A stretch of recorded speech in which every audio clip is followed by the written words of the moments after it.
Hoover, an area known for flooding in that city, is being repaired. The intersection at Highway 31 and Highway 150 has caused safety concerns in the area for the last few years. CBS 42's Maddie McQueen joins us live in Hoover tonight with an update on that repair project. Maddie?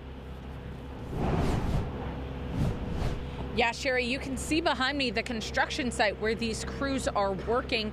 They're working to replace parts of a collapsed concrete drain pipe, and the city says that's what they've been doing all day today. It has a 150-day timeline, so it should be done before July.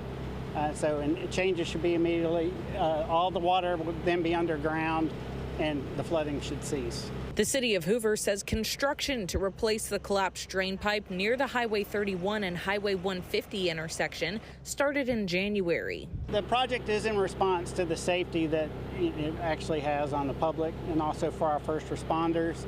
And so that's the main concern here and the reason why we want to solve this flooding issue. Marion Pratt lives in Hoover and says she's glad to see repair work for the flooded intersection underway. Since she works at a business right next to the intersection, she has no choice but to drive through it every day, rain or shine. I feel a lot better. I feel more confident. I feel like more of it is more like, now it's more comfortable to actually ride through and not have to have a worry if there's a pothole or worry about if like my car is gonna fall in the ditch or something. Like it's a lot better.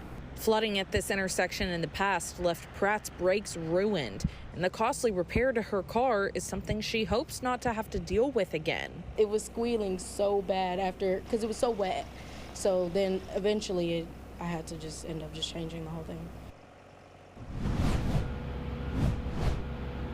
The city says at this point, the drain repair project is both on time and on budget. Reporting live in Hoover, Maddie McQueen, CBS 42 News.